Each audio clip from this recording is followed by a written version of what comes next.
guys, welcome back to my YouTube channel. I'll be talking about my insecurities today, so I'm super excited about that. But before we get to that, I just want to thank you guys for your amazing support, and I've got so much positive feedback on the previous video. I made a video about 10 ways to procrastinate, and guys, I had so much fun shooting that video, and like I said, the response is off the hook. So thank you so much guys for your support. I would just really ask you guys, if you're viewing my videos, please subscribe to my channel. I have so many views and like not so many subscribers. So guys, I'd really appreciate it if you guys can just take a moment out of your day to check out my videos. And I mean, if you watch it, then obviously please subscribe. I would really appreciate it. But yeah, so today's video is a heartfelt video, and I'm really going to talk about things that comes from the heart. So it can be deep, it can be ugly, but it is definitely some things that I had to address in order to get over things, you know, and in order to become a better person and to become a better version of myself that I'm meant to be. Okay guys, so stay tuned, cause let's talk insecurities. Yay!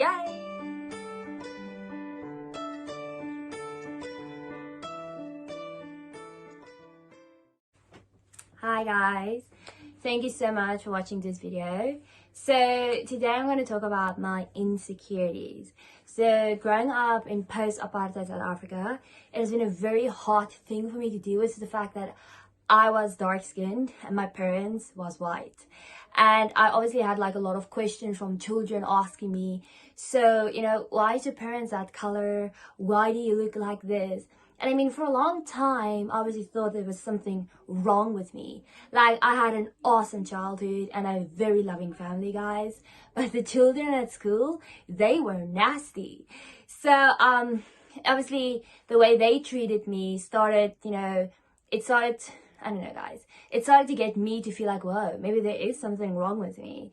So obviously it raised questions about why I look different than my parents. So yeah guys, so the first insecurity I had was my skin color.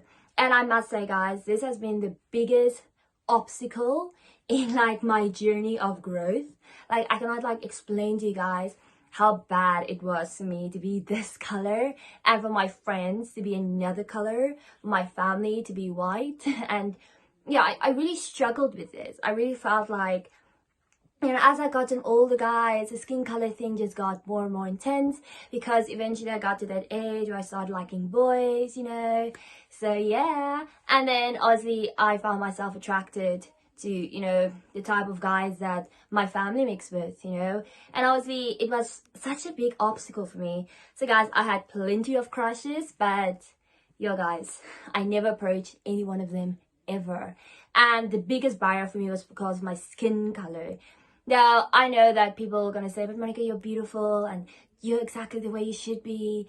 And, you know, you don't have to change. You just have to be yourself. Very easy for you guys to say all of those things, but not so easy for me to believe all of those things. Because just like my entire journey has just been different. And I've just been brought up differently. And, you know, I've been exposed to a different world. I see things through other people's eyes. You know, I don't have an African heritage. I don't even know what race I am, guys. Like, honestly, I don't know. So obviously people are like, in your traditions, or what language do you speak? I'm like, I don't speak an African language. So yet again, the second insecurity I had was my language. So insecurity number 2, my language, guys. So it was so hard to grow up in a post-apartheid South Africa, to look like this and not to be able to speak a single African language, guys. So this was very hard for me, because yeah, my mom obviously, you know, she got the Tswana kid, and you know, Monica growing up was one of those, you know, I took something, then I left it, then I pursued something, then I left it, and you know, when things were just not gelling and it wasn't going my way, I was just like, I'm done with this. So Tswana was one of those. I had Tswana language up until grade 6, and then my primary school just decided, we're not going to have this anymore, and they just took it out. And I mean, that was like the last of it. I didn't even try beyond that. So, you know, after that, my parents raised me as an Afrikaans and an English child. Afrikaans being my home language, and English being obviously my second home language, as you can say it like that. So yeah, so that was that. And like I said, children were nasty. The dark-skinned children obviously were like, why are you so different, Monica? Like, you look like this, but you cannot understand what we're saying to you. Like, guys, they could have been nasty to me. I would have, like, understand a single word they are saying. And then the Afrikaans kids are like, oh, you speak Afrikaans better than me, but you don't look like me. So, yeah. So, I don't know, guys. If you check out my testimony, you guys will see the hardships I had to endure. So, this is just, like, a little bit more, like, intense insecurities. Just, like, really things that I like to battle with, and like I have to like figure out what is like going on. And just really, to know that I am not alone in this. I recently watched a super cool motivational speech, I don't know, testimony video. I don't know what you call it, but it was this African actress, Simone Pretorius, and it was called 30 Lessons by 30, because she was turning 30 and she was telling us about 30 things in her life. And as she went through all of those things, some of those things I could actually like identify myself with. So, and she talked about her abandonment issues. So number 3, I think it's 3 is my abandonment issues. It's another insecurity that I had to get over with. And because of the fact that my birth mother abandoned me, I had to get over the fact that not everybody is going to abandon me. So that made me reserve myself, and I pull back, and I just find it extremely hard to trust people, to let people into my life. And guys, I've did that, and I've got hurt too many times that I just eventually started building walls around myself and told myself, those guys are going to that school, I'm going to go to that school, this university, I'm going to go to that university. So yeah, so it was just really a way for me to deal with things and to be like, Monica, but you don't need to be like them. And obviously it led to my race, to just fit in. I wanted to fit in so badly that by trying to fit in, I kind of like forgot who I was. So I had a little bit of an identity crisis growing up, and it got more intense during high school. Guys, adolescence is real, like really, really. And girls can just be nasty. So, so that was also one of the insecurities I had to get over with. And then number 4 is my weight, guys. I mean, you guys think like, no way, Monica, you look good. I think I look good, guys, but apparently the scale does not feel the same. So, growing up, I was not sporty at all. I think I played hockey for like 2 days. Then I'm like, this is not for me. I played tennis, I think maybe a week. This is not for me. I played netball on and off, but I was never like excellent at it. So sports was not really my thing. I am a culture vulture. I love drama, I love singing, I love acting, I love theater, I love expression. I just love everything about the musical theater world. So you would usually find me being in my school plays, but also not as the lead role normally, because I was a little bit shy, guys. I had a little bit of issues that I had to deal with. But yeah, so sporty I was not. So I was not that girl that you see, like, woo, she looks good. That's not me.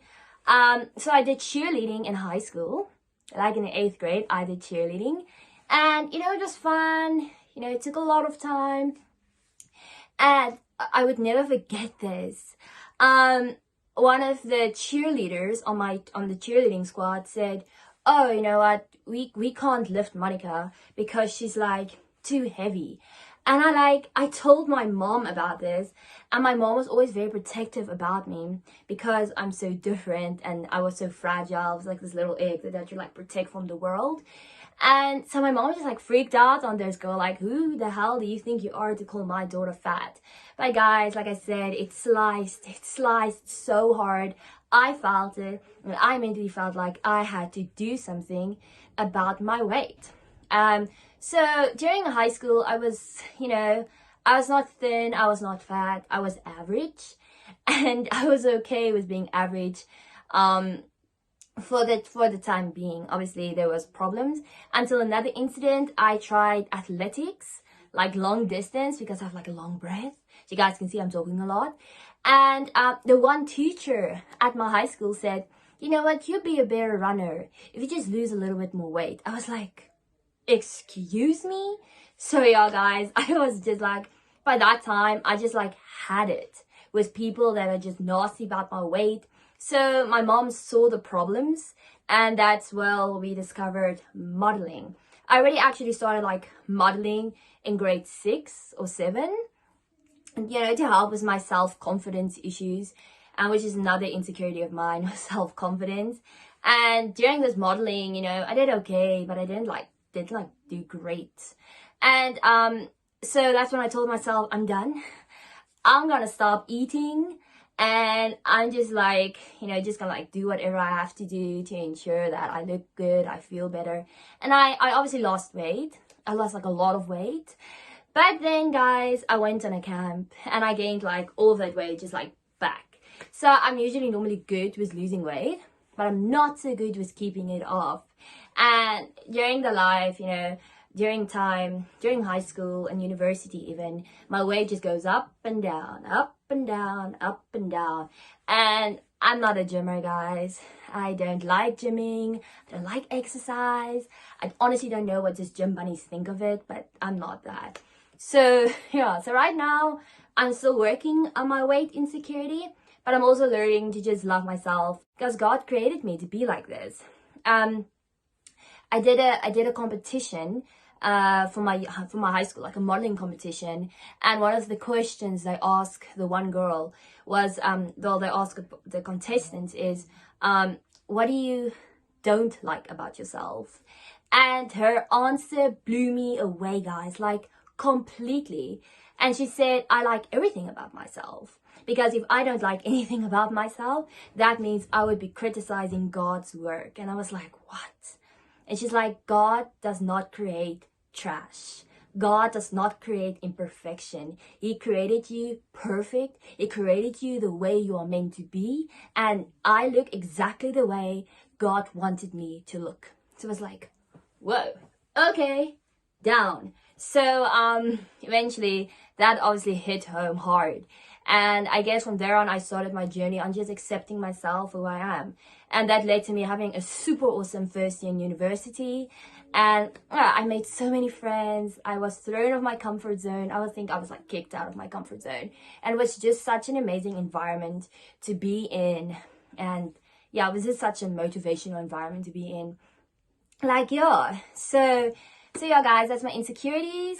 Another one I'm obviously struggling with is self-confidence. I think it's something people struggle like with on a normal basis. Now, my lifelong dream is to become an actress. Guys, I love acting. I like act something out every single day of my life. Like every single day. And so I went to a few agencies, and now because you don't have like the experience or like a drama degree, because I did not go study drama. I went to study law. I know, right? Law. But at that time, I just felt like it was law. So I went for it and I studied law. And I'm still busy studying law, guys. But so yeah. So I wanted to become an actor. So I decided, okay, you don't really need an acting degree, because I saw that there are actors that can actually really get into acting without a degree. And I want to be one of those actors. So needless to say, I had 4 failed auditions. Yes, ladies and gentlemen, 4 failed auditions. I have another audition coming up. Super excited about that. And hopefully, I hope 5th time's a charm. I don't know if that's a saying. I don't think it's a saying. But yeah, I think it's just to fulfill my passion. And obviously, you know, the nose, it hit hard. It led me to doing introspection. What is wrong with myself? You know, why do I keep on failing these auditions? Acting is honestly not that hard. But I guess at that time and at that place, I was not at the right mindset, and I was not at the right place in my life. You know, I saw a lot of insecurities. I just came down from like a boom, what happened in my residence, my self-confidence just like evaporated into thin air. And I thought like a way to get it back is to get into an agency and to get into this thing. And guys, I end up being actually more broken after that agency audition than I were before. So sometimes, you know, trying to fix everything by just putting a plaster over it it's not going to heal it, because the pain and the hurt is still underneath that plaster. And I try to heal my insecurities, everything actually, just by like, it's okay, it's fine, you know, just put a plaster on it. And honestly, it did not work. I realized that life is not like that. The pain and the hurt, and you know, it won't go away. You have to heal it, and you need to give it time to heal. And I did not give my hurt time to heal. I got hurt in university. Second year, I wanted to run for RC for my residence, and I wanted to run obviously for RC culture. And they had like this process, they call it like the circus, and it's like where you stand on a podium and they just like fire questions at you guys. And I was so confident before going on there. You know, I was always good. I was always in leadership positions, like prefect and everything. So I went on there and I was like, okay, I got this. Guys, they tore me apart. Like the questions were so personal. And like after the circus, I just tried to like keep it together. But the moment I got into my res room, I bawled my eyes out. I felt so insignificant and so small in that moment that I felt like my existence to those girls don't matter. That obviously gave me the decision to decide I'm done with res life. I'm moving out the next year. But you know, guys, I just felt horrible. And I fell obviously into a depression yet again. And I just felt so bad. I wanted to give up on my studies. I wanted to give up my dreams. I just wanted to come home and just be left alone, you know, become a hermit and never ever trust people ever again, because the pain was just so intense. And yeah, those girls really said nasty things about me. These were personal things, and at that time, you know, so I moved out of res, obviously, because who wants to stay in such a toxic environment anyway? So the next year, I then went to audition for one of the biggest talent agencies in South Africa, and I bombed that audition. Like everything that could go wrong that day, that audition went wrong, guys. Like my parents finally took me, like they finally agreed to take me there, but we got lost. Like in the location, guys, my dad is paranoid as ever, like freaking out. We are freaking out. Tensions are rising. We like have no idea where this place is, and I'm just like, Dad, keep on driving. That was one time my iPhone navigation let me down. Thank you so much, Maps. Thank you. So eventually we got to the place. Tensions were flaring. We were all like angry at each other. My mom was impatient, just get in there and get out so we can go home. So I was late for my audition, guys. I didn't even arrive and introduced myself. I had an awesome talk with the girl, but guys, the audition was weak, and I guess it was so bad I had to like call them and ask, hey guys, did I get accepted? It's like, oh no, sorry, you didn't get accepted. Didn't you get like the mail? I was like, no, I didn't. Thank you. But yeah, guys, so obviously that was the one time I tried to plaster my hurt with trying something different, and sometimes it's just not gonna work. I needed time to heal. I needed time for that self-confidence knock of mine to really become restored and to heal. And it took a long time, almost like 2 years, but I'm finally at a place now I feel like I'm ready for that process again. I have done so many things, I've gone through so many opportunities, obstacles, and I've matured. And I'm finding a whole person again. I finally feel good about myself. I feel good about the way I look. And I finally feel like ready to pack on my dreams and to go for it. And funny enough, guys, I got another audition at that same talent agency. So I'm super, super excited for that. I have to prepare for that like crazy. And I do hope that it is in God's plan. If it's not, then guys, I cannot do anything about that. Honestly, I just learned the hard way that if God does not will it, it's not happening. But through all these insecurities of my weight and my color and my self-confidence, and I think there's another one, through all my skin color and everything, through all of it, God has been good, guys. Like, I had to realize that I'm not gonna find my identity in any of these things. I had to realize that it doesn't matter what the world thinks of me. It doesn't matter what my crush thinks I look like. Guys, mean crushes, that's a story for another day. But I had to realize that it really does not matter how you look, what you do, where you come from, where you're on your way to. Guys, God does not care about any of those things. He simply just cares about you being you, and he just wants you, and he just wants to love you. And I had to learn that eventually I just had to stop looking for acceptance in the wrong places and trying to repair my hurt and my pain and my sadness and my misery and my humiliation, and just plaster it, you know, instead of just opening it and leaving it open and letting it heal and taking it, guys, to the ultimate healer, God. God heals everything. That cliche that it takes time to heal, guys, it really takes time to heal. I had to learn that to just let go. And I wanted to pursue it, guys, so bad. I wanted to jump in and everything. I even moved to Pretoria, guys. I mean, I'm like an hour away from Johannesburg, but I didn't pursue that opportunities because I knew I needed time to heal.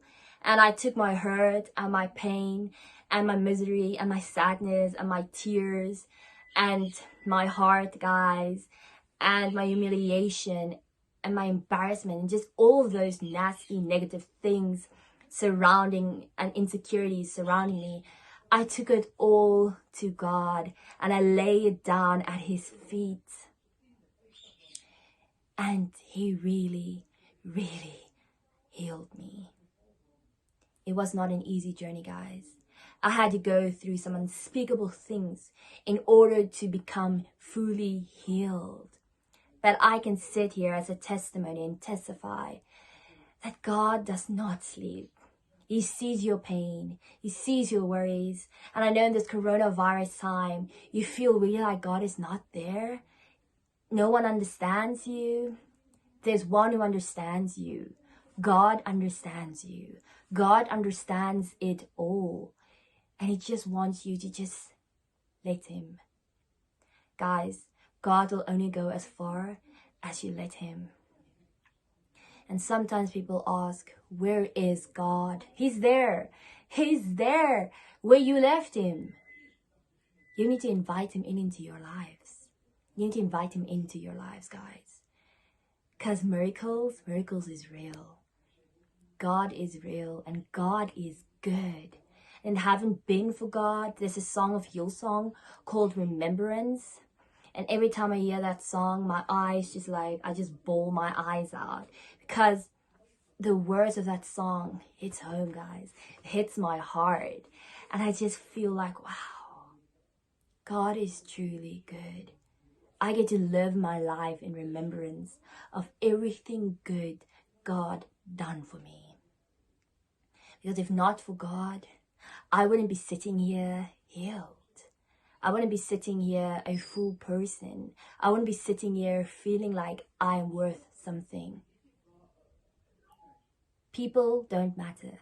The world don't matter. Your parents' expectations, they don't matter. None of those things matters. The only thing that matters and the only opinion that you should be really worried about, guys, is God's opinion of you. That is the most truthful, honest opinion, guys, that you can ever get. Because guess what? He loves you just the way you are.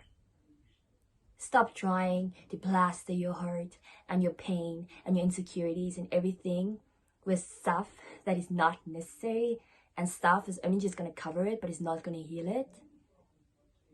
And take your open wounds to God, the ultimate healer. Let him heal you, guys. It's the most amazing process anyone can ever go through. And it's the most amazing thing in the world to be a child of God. Because he does not let you down. He does not leave you alone, guys. He will never forsake you. He will never leave you. But you need to invite him in, because he only goes as far as you let him. So yeah, guys. So thank you so much for listening today. I hope this was a very good YouTube video. I hope that you guys really do some introspection and realize that all of those nitty-gritty trivial things does not matter, and that you're perfect just the way you are, guys. And remember, all lives matter, guys. Okay, guys, I love you. Bye.